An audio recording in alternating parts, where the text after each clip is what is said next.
सैनिक स्कूल में एडमिशन का जो भी प्रोसेस अभी चल रहा है, इस रिलेटेड 4-5 वीडियोस मैंने पहले अपलोड की थी। तो उसके कमेंट्स में ना बहुत सारे कुछ डाउट्स और कुछ क्वेश्चंस आए थे, लेकिन उसमें से कुछ हमने ऐसे कुछ चूज़ किया है जो आपके काफ़ी काम का हो सकता है, और आप में से मैक्सिमम के मन में कहीं ना कहीं ये सारे क्वेश्चंस या इनमें से कुछ क्वेश्चंस या डाउट्स आप लोगों के मन में चल ही रहे होंगे। जैसे किसी ने पूछ दिया कि इस बार भी 3 गुना मेडिकल कॉल होगा क्या। किसी ने पूछ दिया कि सर नंबर यदि कुछ बच्चों का बिल्कुल सेम है, सबको 250 250 250 है, तो रैंकिंग ऊपर नीचे किस बेस पे कर दी गई है, ये भी काफ़ी इंपॉर्टेंट। किसी ने पूछा कि यदि एक से ज़्यादा स्कूल अलॉट हो जाता है तो हम किसको चूज़ करेंगे, तो काफ़ी इंटरेस्टिंग है इस तरह से करके। किसी ने पूछा कि क्या ऐसा हो सकता है कि जो सीट अलॉट हुई है उसको रोक लें और अगले राउंड में जाएँ, यदि वहाँ नहीं हो तो फिर वापस आकर इसको ले लें। तो काफ़ी इंटरेस्टिंग है और आप लोगों को भी ये बिल्कुल रूप से जानना चाहिए, आप लोगों को भी काफ़ी इंटरेस्टिंग है और इंटरेस्टिंग लगेगा भी। इसके पहले कि इन सारे क्वेश्चंस का हम आंसर दें, 2 चीज़ छोटा सा हम बतला दे रहे हैं, क्योंकि कल से ही स्टार्ट हो रहा है तो ये हम अभी बतला देना बिल्कुल ज़रूरी समझते हैं। सबसे पहली बात कि आप लोग बिल्कुल इस व्यू में नहीं होंगे कि जैसे ही पोर्टल खुलेगा सबसे पहला रजिस्ट्रेशन हम करेंगे और सबसे पहले चॉइस फिलिंग भी हम ही कर देंगे। ऐसा बिल्कुल भी नहीं है कि जो लोग पहले रजिस्ट्रेशन कर लेंगे या पहले चॉइस फिलिंग कर लेंगे, स्कूल सेलेक्ट हो, स्कूल के अलॉटमेंट में उनको कोई प्रेफरेंस मिल जाएगा, तो ऐसा बिल्कुल भी नहीं है। इसलिए चीज़ों को थोड़ा ना समझ कर, पिछले साल कुछ लोगों ने जल्दीबाजी में गलती कर दी थी न्यू सैनिक स्कूल वाले में, तो काफ़ी महंगा पड़ गया उनको। तो आप लोग इसमें ना रजिस्ट्रेशन कर लें, कोई दिक्कत नहीं है, लेकिन जो चॉइस फिलिंग है उसको मेरा सजेशन होगा कि कम से कम 1-2 दिन रुक कर चीज़ों को समझ कर, क्योंकि सबके लिए नया है। तो हमारे जैसे जो लोग हैं ये लोग कहीं ना कहीं करेंगे चॉइस फिलिंग, और उसका जो वीडियो है सो लेकर आएंगे ही आएंगे। तो आप लोग उसको थोड़ा देख लेंगे ना, तो जो भी प्रॉब्लम, यदि कोई प्रॉब्लम आती है, जरूरी नहीं कि प्रॉब्लम आए ही, लेकिन यदि कोई दिक्कत होती है तो आप लोगों को पहले पता रहेगी। यदि दिक्कत नहीं भी होती है तो कम से कम प्रोसेस आप लोग पूरा समझ जाएंगे कि क्या कैसे कैसे करना है। तो यदि रुक जाएँ 1-2 दिन तो ज़्यादा अच्छा रहेगा, और 1-2 दिन रुक के करें या कल ही यदि करने के लिए रेडी हैं तो एक और सजेशन है मेरा कि जो न्यू वेबसाइट बनी है काउंसलिंग के लिए, उसके नोटिसेज सेक्शन के अंदर मतलब बहुत सारी नोटिस है, लगभग 6-7 हैं। उसमें आपने कोई भी नोटिस पढ़ा हो या नहीं पढ़ा हो, एक नोटिस आप लोग निश्चित रूप से पढ़ लेंगे, वही काउंसलिंग के टाइम बहुत मदद कर देगा आप लोगों की। वो है instruction for sign up registration and choice filling, यही है उस नोटिस का नाम। उसको क्लिक करके ओपन कीजिएगा ना, एक 15 पेज का PDF डाउनलोड होता है, उसमें फर्स्ट 2 पेज में ही कुछ लिखा हुआ है, वो भी इंपॉर्टेंट है, उसको पढ़ लीजिएगा। बाकी के सारे पेजेस में स्क्रीनशॉट्स दिए हुए हैं। ये स्क्रीनशॉट्स उसी स्क्रीन के हैं जो आप लोगों के सामने चॉइस फिलिंग में एक-एक करके सामने आएगी। तो उसको आप लोग देख लेंगे तो आप लोगों को मैक्सिमम मोटा मोटी ये अंदाज़ लग जाएगा कि चॉइस फिलिंग में कैसे स्क्रीन सामने आएगी और कहाँ कहाँ हम लोगों को क्या क्या करना है। तो ये आप बिल्कुल 2 चीज़ ध्यान में रखेंगे कि पैनिक बिल्कुल नहीं हो कि अभी ही कर देना है, और दूसरा कि ये जो हमने बतलाया है, ये जो PDF है 15 पेज का इंस्ट्रक्शन वाला, इसको आप लोग निश्चित रूप से पढ़ लेंगे। अब आते हैं कि जो क्वेश्चंस हैं वो कैसे कैसे हैं। सबसे पहला कि यदि 1 से ज़्यादा स्कूल अलॉट हो गया तो हम किसको चूज़ करेंगे। तो हम क्लियर बोल दे रहे हैं कि किसी भी बच्चे को 1 से ज़्यादा स्कूल अलॉट नहीं होगा। ये क्वेश्चंस उन बच्चों के मन में ज़्यादा आ रहे हैं ना जिनको थोड़े से हाई मार्क्स आ गए हैं, उनको ये फीलिंग हो रही है कि हमको 1 से ज़्यादा स्कूल अलॉट हो सकता है। तो ऐसा होने बिल्कुल नहीं जा रहा है, क्योंकि जो भी आप चॉइस फिलिंग में सीक्वेंस वाइज, प्रायोरिटी वाइज जो आप स्कूल देंगे, आपको एक एक करके देखा जाएगा। फर्स्ट वाले में देखा जाएगा, यदि उसमें आपके नंबर के हिसाब से सीट नहीं मिली तो सेकंड चॉइस में, फिर थर्ड चॉइस में, फिर फोर्थ चॉइस में।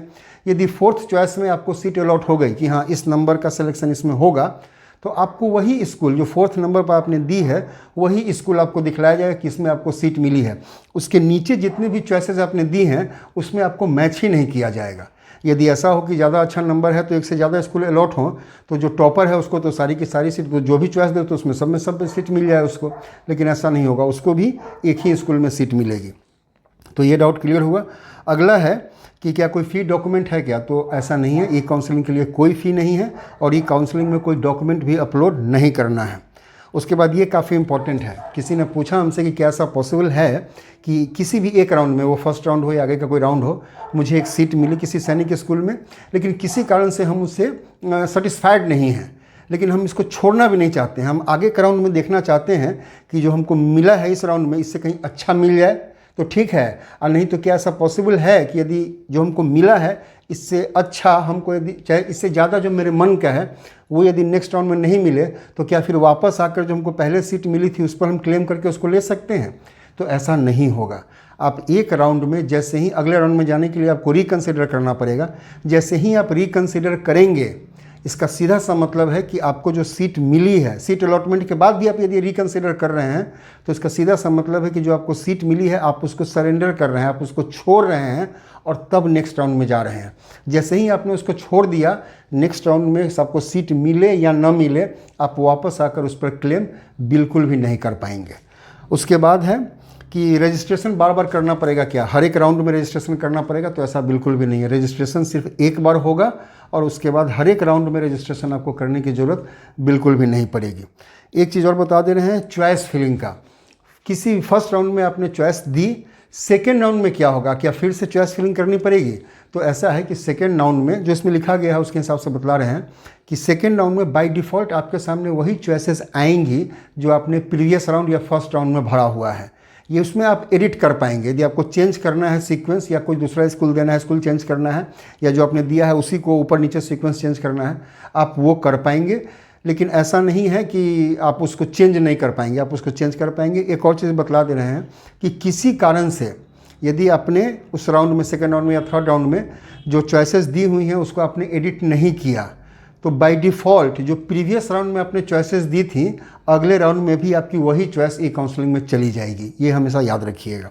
उसके बाद है कि एक बच्चे ने, बड़ा इंटरेस्टिंग है, उसने पूछा, बच्चा था या गार्जियन था नहीं कह सकते हैं, लेकिन इन्होंने पूछा कि सीट अलॉट हो गया, हमने उसको एक्सेप्ट भी कर लिया, लेकिन अब हम एडमिशन लेना नहीं चाहते हैं, किसी कारण से एडमिशन लेना नहीं चाहते हैं, तो क्या होगा? तो ऐसा है बेटा कि तुम बिल्कुल टेंशन नहीं लो। वो होता है ना, मार्केट में हम लोग जाते हैं तो एक दुकान पर गए तो भाई ये सामान कितने का दिया, तो उसने कहा 500 का, 500 का। हम लोग कहते हैं 400 में दे दो। उसने कहा कि ठीक है दे दिया। अब 400 में उसने ओके कर दिया, लेकिन हुआ कि भाई अब तो हमको लेना नहीं है, तो क्या होगा? तो वो जनी ना दुकान वाला पीछे पड़ जाता है कि आपने तो कहा 400 में मान भी गया, फिर भी आप नहीं ले रहे हैं, आप ले लीजिए, ऐसे वैसे दिक्कत होती है थोड़ी। तो वैसा कुछ भी यहाँ होने नहीं जा रहा है। ऐसा नहीं है कि तुम एक्सेप्ट कर लोगे और जाकर एडमिशन नहीं लोगे बेटा तो तुमको कोई घर से उठा कर ले जाने वाला नहीं है। कोई टेंशन नहीं है, तुम एडमिशन तुमको नहीं लेना है, तुम अपने शांत रहो, घर पे रहो, जैसे है अपना लाइफ जियो।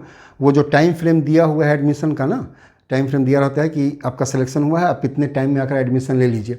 तुम नहीं जाओ, टाइम फ्रेम जो दिया हुआ है वो ख़त्म होगा, जो तुमको सीट अलॉट हुई है वो कैंसिल हो जाएगी, वो फिर अगले राउंड में किसी और को मिलेगी।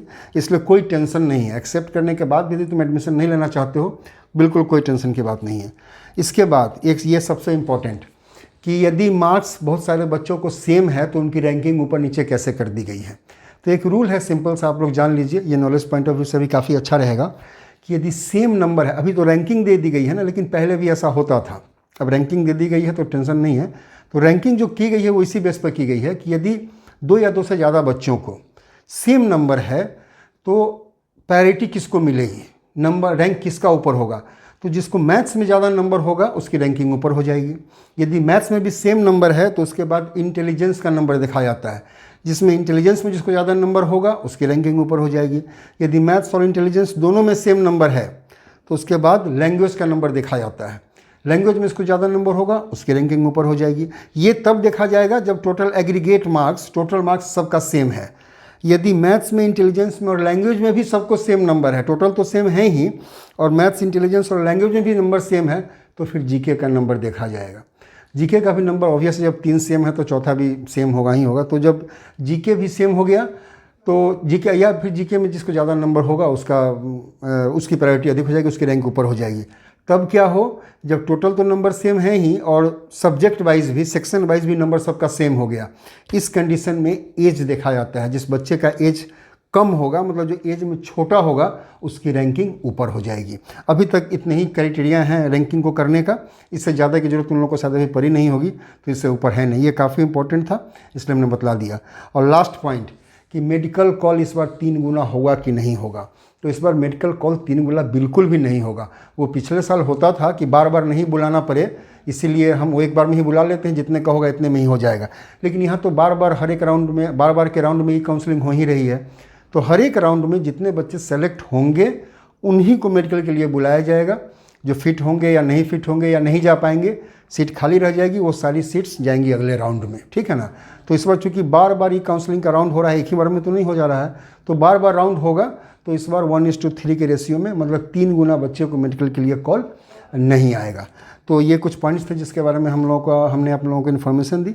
यदि इसके अलावा भी कुछ और आप लोगों को जानकारी चाहिए तो कमेंट करेंगे, हम उस सारे क्वेश्चंस को, डाउट्स को क्लियर करने की पूरी कोशिश करेंगे।